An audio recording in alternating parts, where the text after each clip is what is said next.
Hello, and welcome to the very first episode of the TuneTalks podcast. My name's Zachary Berney. I'm a multi-instrumentalist, DJ, producer, and now a music journalist, and I'll be your host for today's show. So, the aim of TuneTalks is something slightly different to your standard music podcast. We want to take more of a focus on the people who do make the music, but also the remarkable individuals who are responsible for moving the music industry to where it is today. And therefore, it's my pleasure to welcome Emma Ray for our first episode. So, Hi, thank you so much for having me on. It's an absolute pleasure to be the guest on your first episode. brilliant. Emma, do you want to just give us a sort of brief outline as to what it is you do without giving too much of the game away?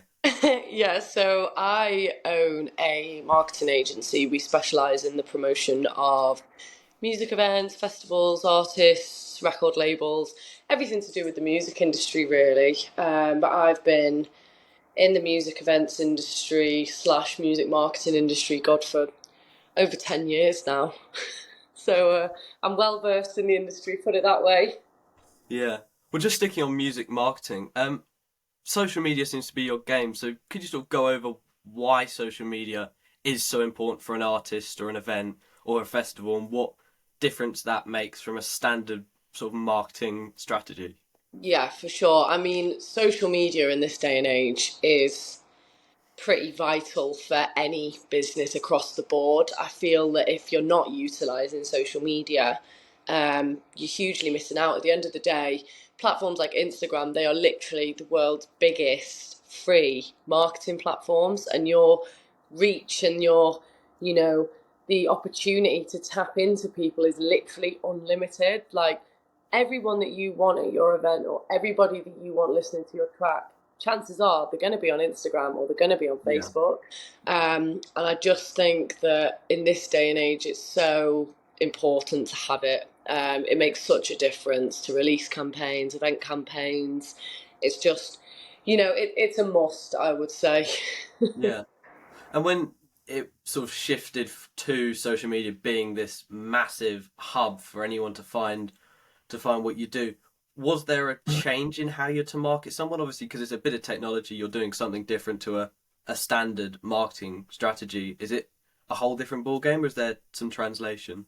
I mean, I think in terms of obviously like the selling aspect, I think it's very similar across the board for all marketing campaigns. But in terms of the, especially events promotion, you've kind of got like, especially if you're working on a big event, you've got like world famous artists in the palm of your hand here. Like you can utilize these people that have sold millions and millions of tracks worldwide to help you with it. So I think in a way, doing the music marketing is probably a bit more exciting because you're essentially selling like this really exciting experience, or like if you're an artist, you've got a new track coming out, it's like this is brand new music that I have put my heart and soul into and I'm about to give it to the world. Like it's Yeah. completely different to if you were working at Tesco trying to sell a cleaning product.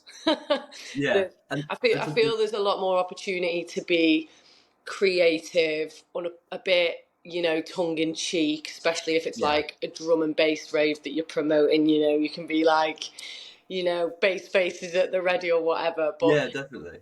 it's good fun and you have fun with it. I think you've just got to make sure that you are very up to date with kind of what's happening in the music world, what's Yeah. new, what people, because people's like behavioral patterns, things like that, like what people like is always changing. So you've got to be on the ball and just be like, okay, people love drum and bass now, so we're gonna, and then that's the same if you're a promoter. You've got to really look at what your target audience want, because if you're booking artists that are even 5 minutes old, Yeah. you're going to end up Mhm. behind in the game, and it's as simple as that. Really, it's a dog eat dog world, that's for sure. And so when you've got those big artists or those big genres, so like you said, drum and bass, and you're thinking like, okay, this is a massive event coming out, would you pick a sort of stereotypical platform to depending on what the music is or who the artist is? It's like for TikTok is kind of more resonant with people my age or slightly younger, and then if you've got Facebook, which is more of the older generations, would that play into a factor?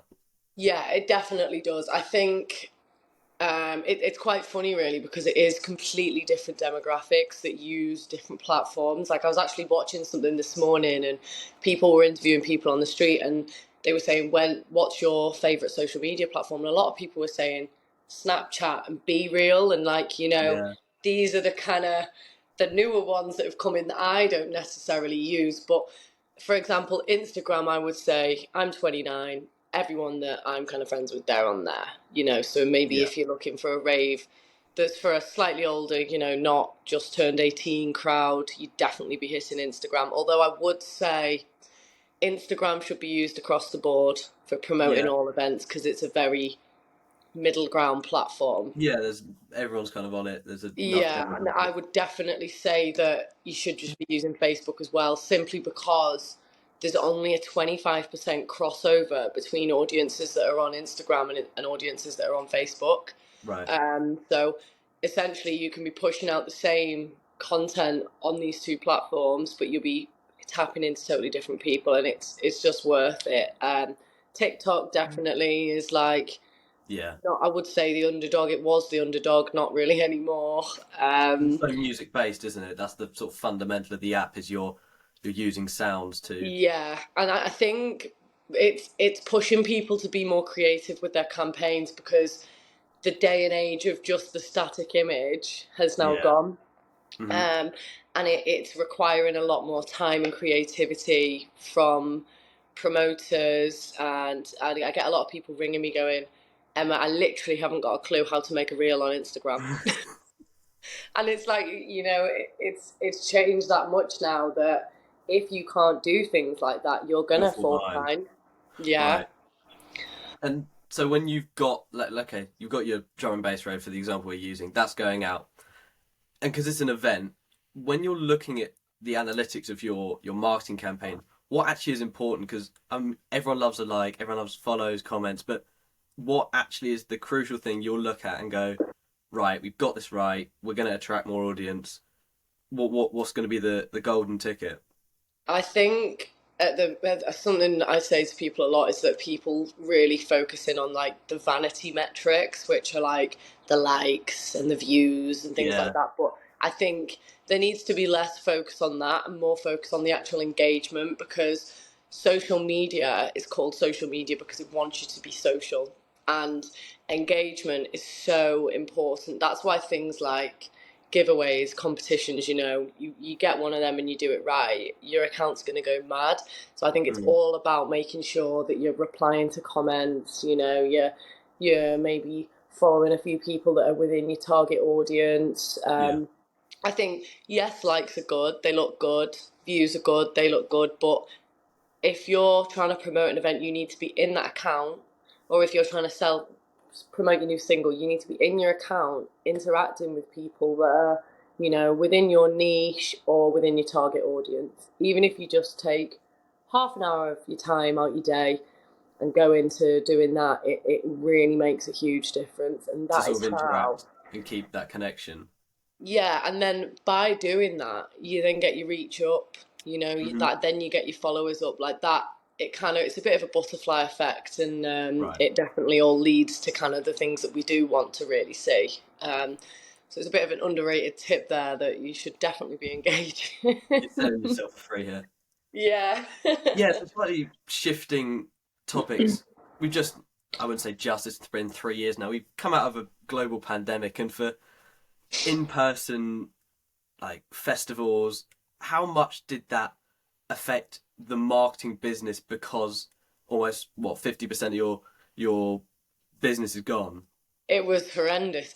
My business actually didn't exist pre-pandemic, so I was part of the music marketing team at Victoria Warehouse in Yeah. Manchester, which is a massive, amazing venue. I loved working there. The team were unreal, and then we were kind of all sat watching the news, and it was like the virus is getting closer and closer. Yeah. And then one day, me and one of my good friends, we sat down and they were like, "We're gonna have to let you go."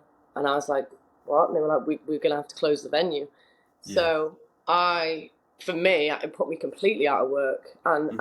I know it put that entire venue out of work. I think for a period of time, they actually they became a bit of a shelter for homeless people during the lockdowns, which I think was amazing of them. But then everybody's kind of sat on furlough, aren't they? And I Mhm. didn't get furlough. I sat there and I was like, I can't just do nothing. People like to do Yeah. nothing, and I just couldn't do it. So that was when I set up the business. But I transferred my skills from the music industry to like small businesses, cafes, da da da da da.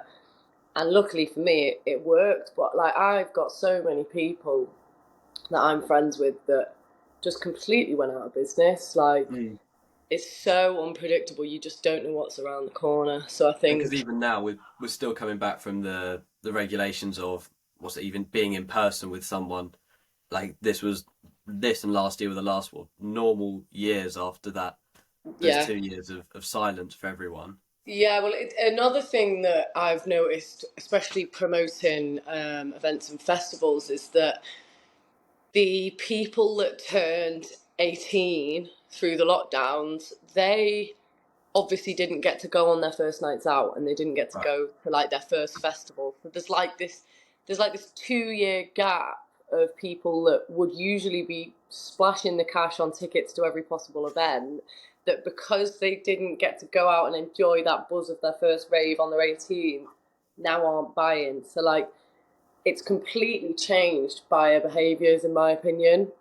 um I don't know. I just feel like the raves returned, but Yeah, it's still not quite where it because was. you've missed that, like you were saying, what year or two of people who've had Yeah. their adulthood.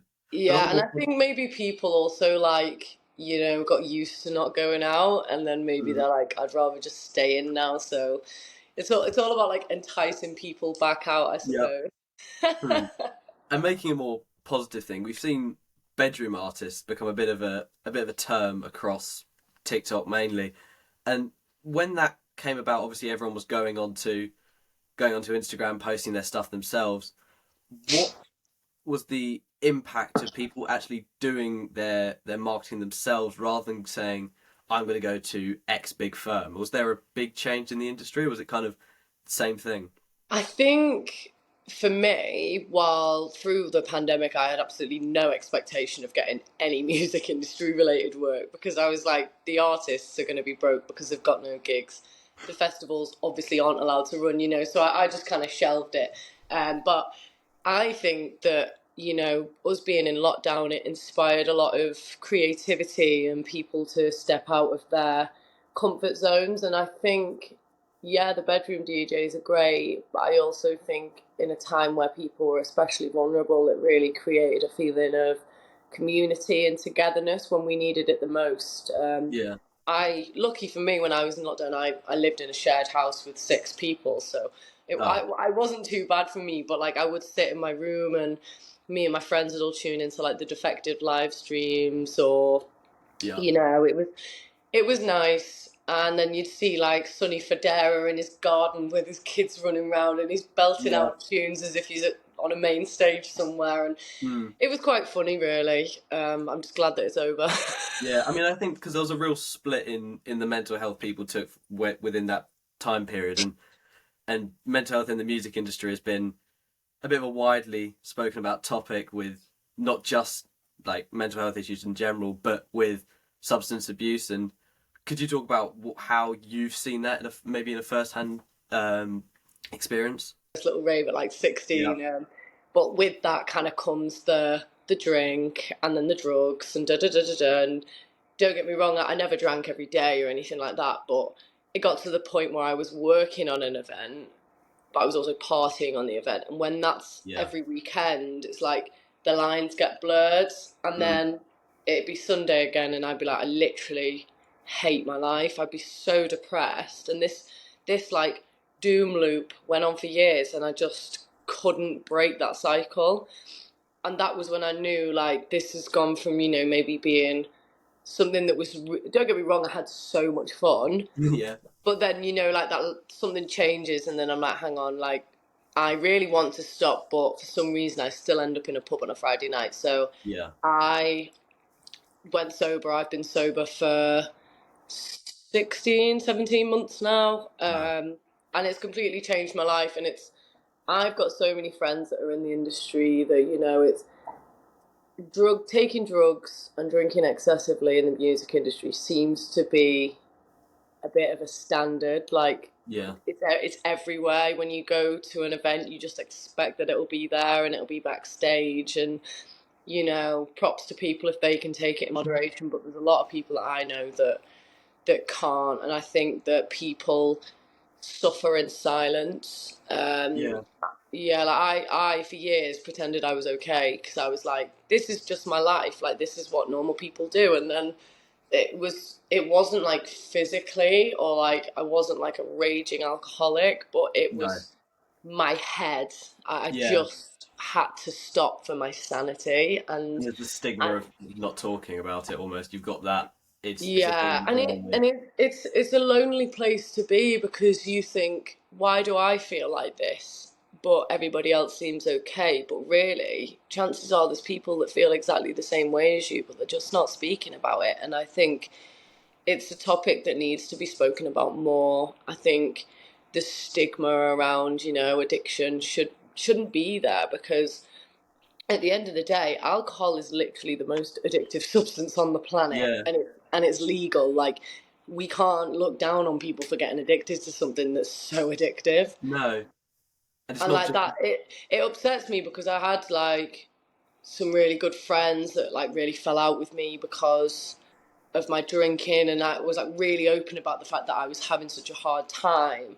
But Mhm. people who aren't in that situation, they just don't get it. Like, Mm. and that's not their fault. That's not my fault. But like, it's just it is really hard. And I encourage anybody that's kind of going through that situation themselves to reach out and ask for help.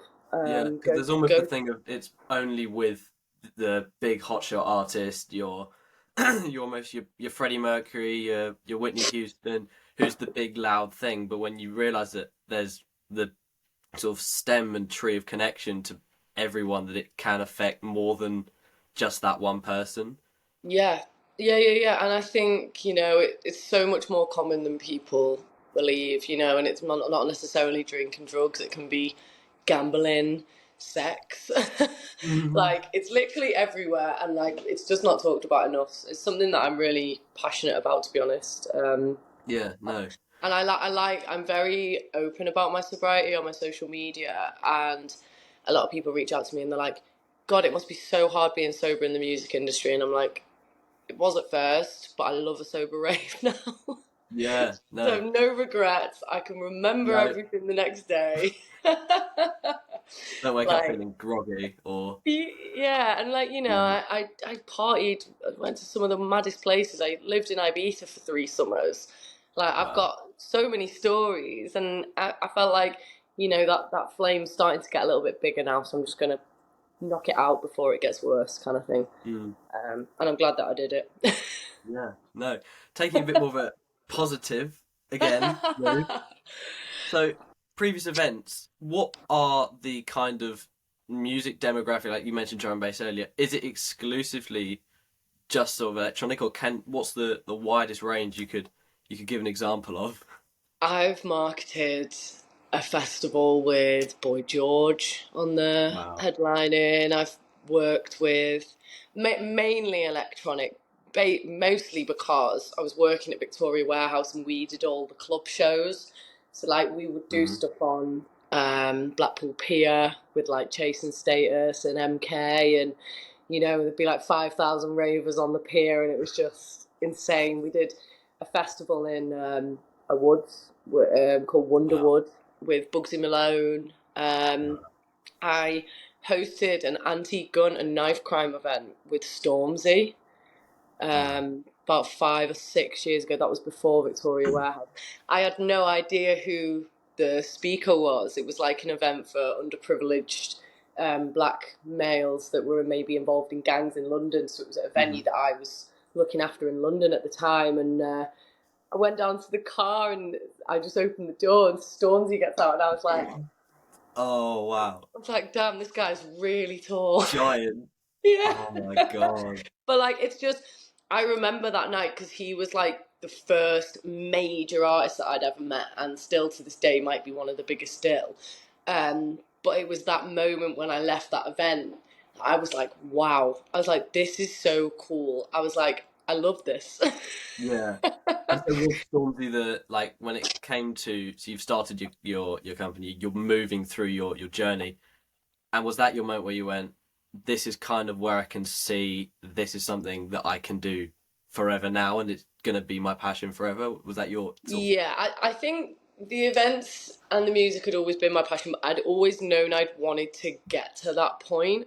But like yeah, in the industry, it's really hard to get into. Like I started out by doing like volunteering, doing artist liaison on very small events, and worked my way up. And then it was when I got to that point, I was like, wow. And then fast forward a year, I'm stood on stage behind Pendulum. I think it was at the Drum and Bass Awards at Victoria Warehouse, looking out at 5,000 people, and I was like, oh my God, I was like, I've made it. yeah. Like, it was just a real dream. 1 second.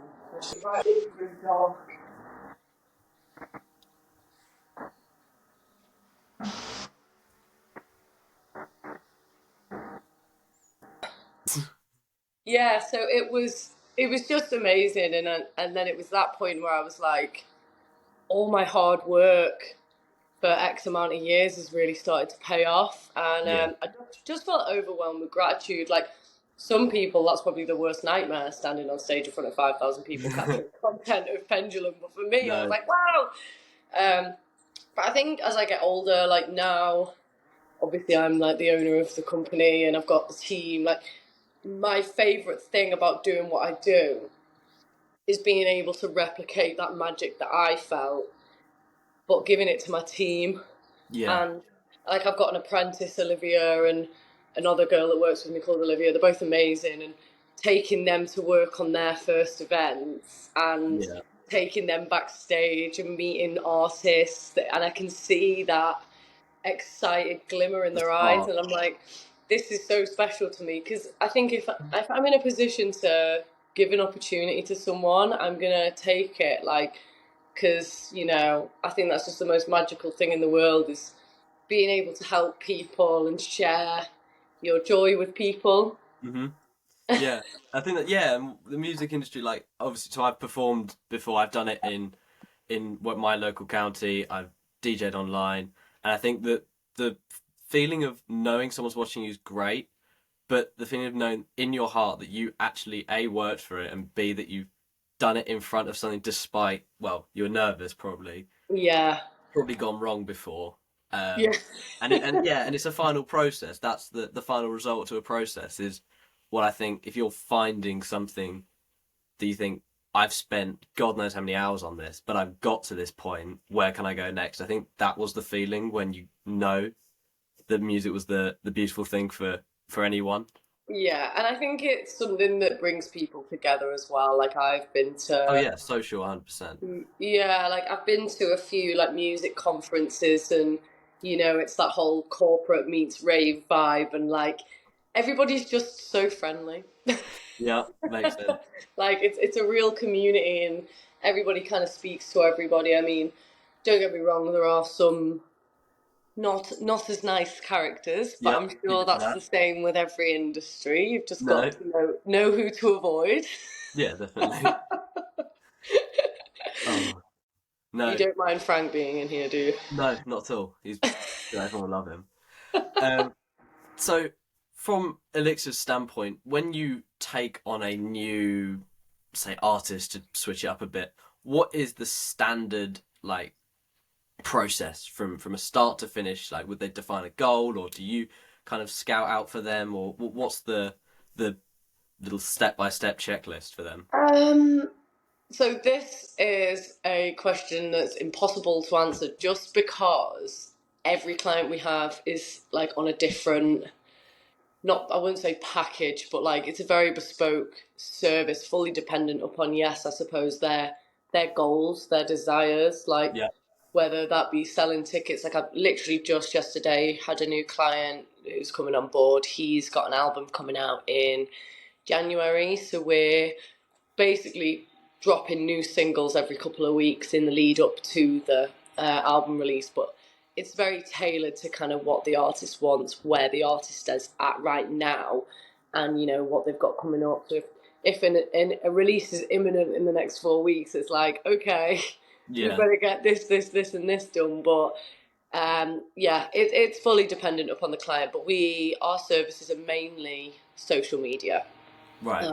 But then we also do PR, so we write up press releases, distribute them. We've got a massive database. But like, I love it because we're always in like really consistent contact with our clients. Like Yeah. And I it's a like to personal thing. say, we're your team on the ground. Yeah. The man that gets it done.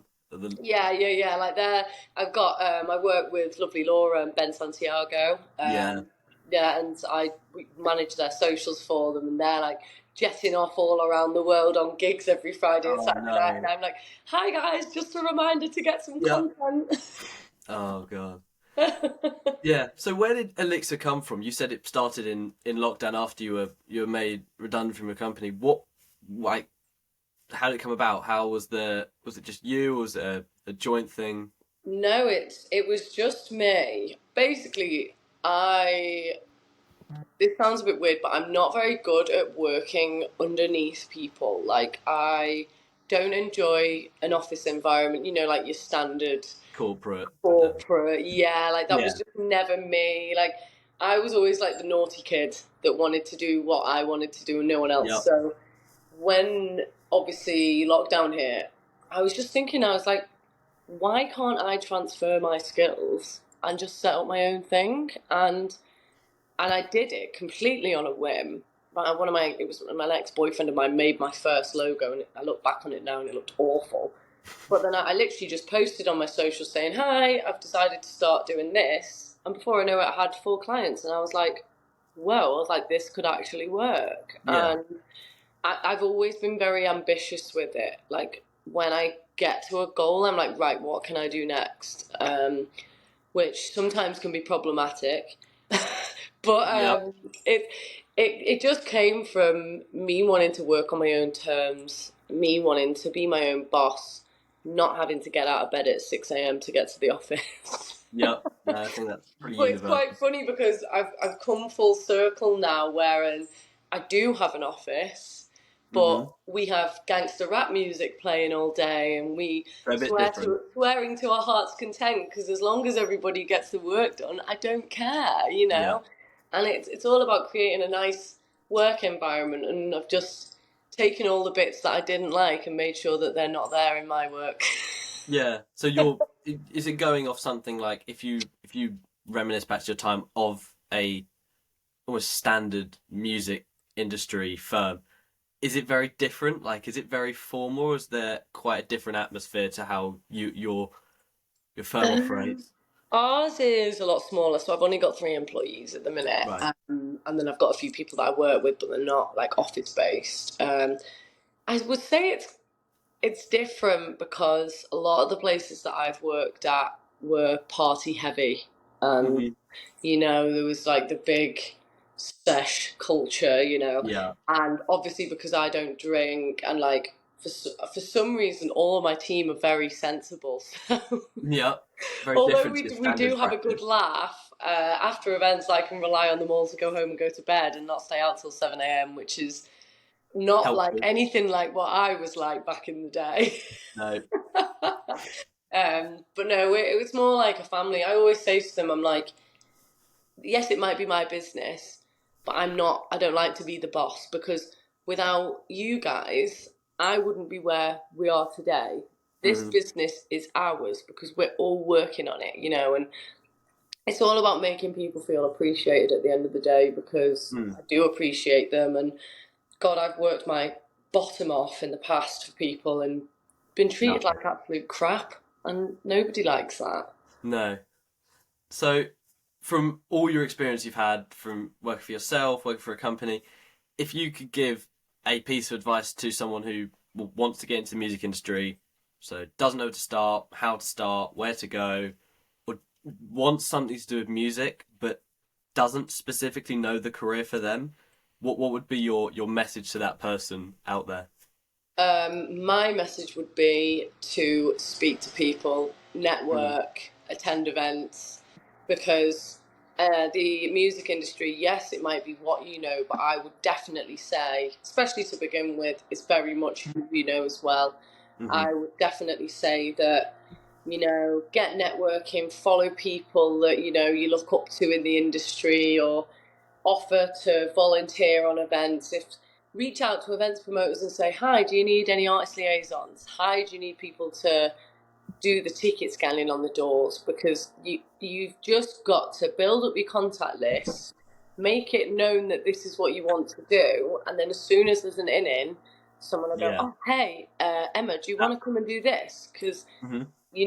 it's just about getting your face seen in the right places, and don't be disheartened if you don't get where you want to be straight away. You've got to be Hmm. prepared to be in it for the long haul, but it is Yep. worth it. And Journeys and stuff. yeah, I think if you want it badly enough, you can definitely achieve it. You've just got to stick to it and put your mind to it. No. Well, that's been fabulous, Emma. Thank you so much for your time. Thank you, You're Frank, so for coming on welcome. as well. You're so welcome. Thank you so much for having me. It's been an absolute pleasure to speak to you. No, thank you very much. All right. Thank you, Zachary. Bye bye.